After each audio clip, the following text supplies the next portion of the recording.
Jay. Hello everyone. We are Team 5 and we are introducing a nice young lady who should be nominated one of the year every year straight. But as he said, she has done a lot of things. She was born in New Jersey. She got a degree in architectural engineering, and even though she started off in that, she later moved to sales. And she actually worked for the company that developed the first cell phone, or like the first phone ever, cell phone ever, all that. And she said it's humongous, of course, and that company is now Verizon.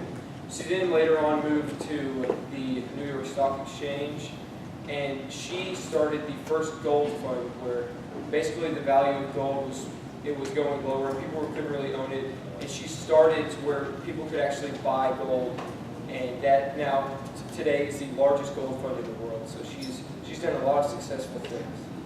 Please give a warm welcome to Mrs. Janet Marino.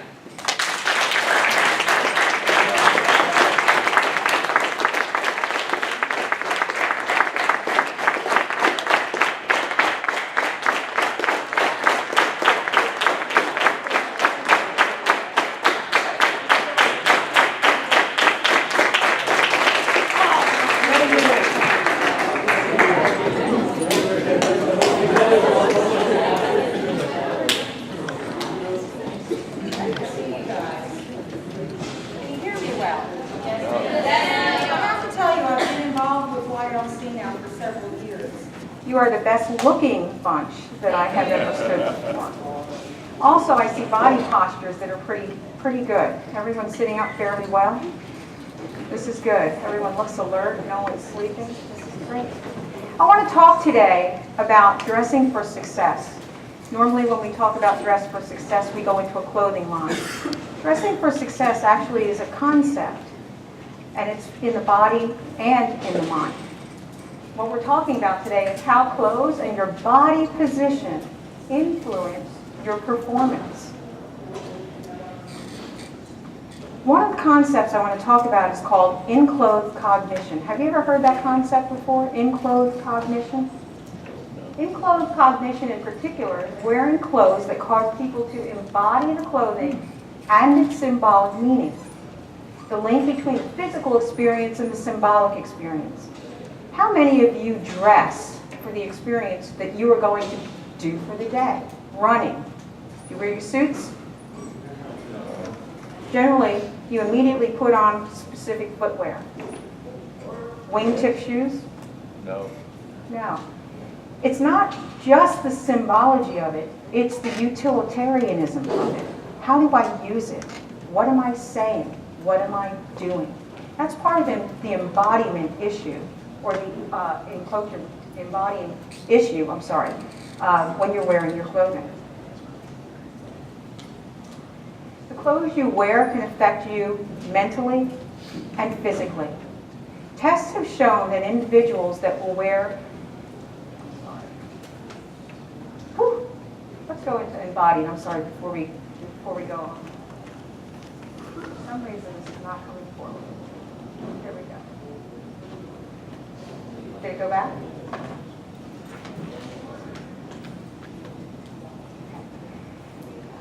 Enclosed and embodied. And I'm sorry, I think I jumped ahead. Embodied is actually the physical state in which you walk, talk, attitudes that you project. Those are actually the two states of dressing for success. The enclosed and the embodied. Many of us will put on a beautiful suit, but if you walk in and you have an attitude, you can pick that up right away, can't you? Doesn't matter what you're wearing. In the Wall Street environment that I was in, Jack Welch, who became the CEO for GE, took over the company, and the first thing he noticed was the majority of his staff was wearing some of the best suits in the world. Some of the suits starting as high as $5,000 for a jacket, $5,000 for a pair of pants. One of the things that he noticed was they were sharp, they were dressed to the nines, as we call it, but within their attitudes was also an embodiment that said, we're above everyone in the company.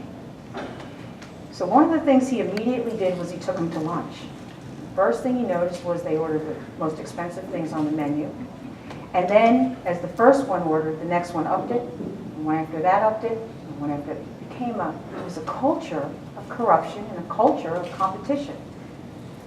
The company was suffering at that time the most.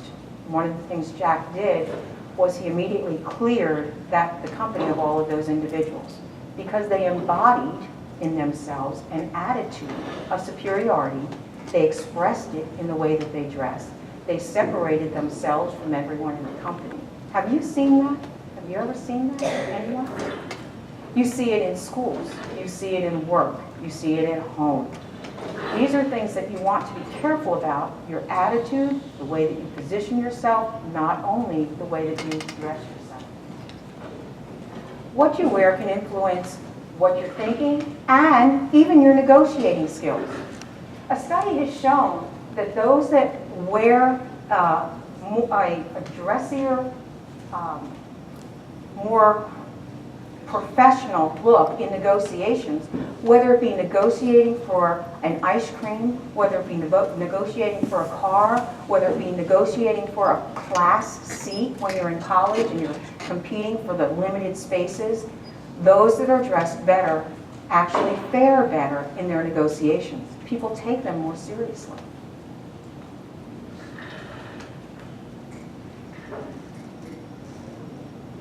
An example of an individual that can shift in the way that he presents himself.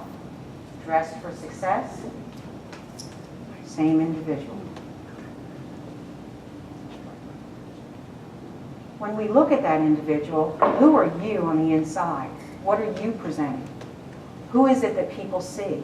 Are there two individuals? Because you will cast a different attitude based on what it is you're wearing, and not only what you're wearing, but what your mental attitude is. Tests have shown that individuals that will wear a white coat when they're in an environment of testing believe that they have the skills of a doctor, believe that they have the skills of those that are in a laboratory. If the individuals are told that someone of high rank or great success has worn that coat, they also believe that they can think better and solve problems better. Testing has shown that in controlled groups, when they put a red coat on an individual and a white coat on an individual in a laboratory, the individuals in the white coat performed better. Reason being, we all give one another clues and cues as to who we are. Even your hormone levels and heart rate go up. I didn't put any pictures for this. Girls, when there are guys wearing muscle shirts, guys, when there are girls that are wearing a low-cut shirt, does it affect you? Yeah. Even a girl that's wearing a beautiful black dress, a guy that's wearing a wonderful suit, he can carry himself in a way that can present to you an attitude or a function that is of the mind. So dressing for success is twofold. Not what you wear, not only what you wear, but how you present yourself. It's not news to anyone that we judge one another based on what we wear. Who are they? Surgeons. You didn't just say doctors, you said surgeons. Who are they? Immediately there's an identification. One of the things that a CEO of a corporation, and I won't mention his name because he's going to be giving a speech here in Huntsville, and I would love for you all to go and hear him. Whenever someone comes into his office with a nose ring, even the smallest nose ring, it breaks his heart because it's a sign of slavery. Tattooing is a sign of slavery. Today, a lot of individuals believe that they're enslaved, either by school or their parents, or the institutions that they have to serve, the work that they have to do. And you see it in the outward expression of their clothing. I didn't want to get into how you dress with a tie or how you dress with a shirt or what pants you put on, because in a way, we've come to a place where we believe that it's subjective. I can tell you that some are already in the room battling the concept of embodied and enclosed concept. Some of you have accepted it. One of the other issues is that We judge individuals not only by what we're wearing, but how they approach us. I had an incident occur not long ago. A gentleman was coming up to me, my car broke down. He came up, and immediately as he walked up, yo, what you need? What's happening? And the first thing I thought was, I wonder if he can really help me. You know? It was fun, it was funny, I enjoyed him, but I immediately put him into a classification. Hip hop, rapper. You know, I wonder if really, you know, is it something he can do? I found out that the guy was a mechanic with Toyota right here in town, and he was a master mechanic. So when he came up, immediately his posture and everything, I related it to somebody who's fun-loving, maybe not serious. He came over, gave me a hand with the car. Another gentleman came over. He was dressed in sweats. He was walking with a cane. He was having a lot of trouble. He too was a master mechanic. He happened to work for Mercedes. So I had two great guys standing there with two examples of individuals coming from separate portions in life. And it made me realize that I had begun to classify individuals. And as I did, I realized we do this every day. Some of it is right, some of it is wrong. Some of it now is a mixed signal. You read people, we read people every day. We read attitudes, we read postures. When you look at this is interesting. I showed this slide to some high school kids. They didn't see anything wrong with that picture. And nothing was wrong with that picture. And in fact, there may not be anything wrong with that picture. But what do you see?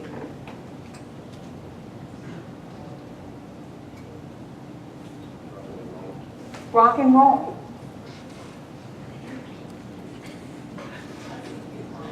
You see what? Okay, K-pop. Mm-hmm. Does this picture strike anything in anyone? Unprofessional. It's interesting that you say unprofessional because these are professional musicians. Okay.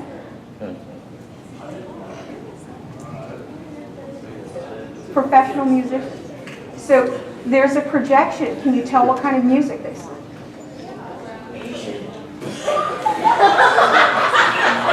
Rap, Asian, indie, yes. These are things that but again, do you see how you immediately classify? One of the things too that we do is we compete with one another, and we also meld and mold for acceptance with one another. When you're in an environment, you'll find that you are accelerated in your thinking and you are accelerated in your behavior and activity when someone dresses a little bit different and achieves a little bit more. You'll find that individuals that are achievers generally are well-groomed, pay attention to details in their clothing, not too big, not too small. You'll find that they are detail-oriented in ways that subconsciously you react to. You'll find that immediately that you will judge someone based on the fact that they are not well-groomed. This happened today. I stopped by the Downtown Rescue Mission. And when I walked in, the first thing that I saw was an individual who had just come from the tent city. He was not well-groomed. It was difficult to be able to go, what relationship can we have? Because for me, grooming is really critical. The individual immediately, as we talked, said, let me go wash my hands. I've been out in the street. My first thought was, this is a hard life. This is a difficult place for this gentleman. But immediately, one of the things that he wanted to do was relate. He wanted to relate. If there were another individual that had come from this tent city, he may not have felt that need, that intense need to wash his hands or to clean up a little bit. We affect one another with what we do, with how we posture ourselves, with what we wear. Have you ever been in a circle of individuals and somebody steps in just to join your circle and nobody moves to open the circle up? Or sometimes they'll close the circle. That's dressing as well. You're dressing down in your attitude, you're dressing up in your attitude. I didn't want to show any more slides. I wanted to finish up by talking to you about, just briefly, what you embody and what you enclose. What you embody and what you enclose.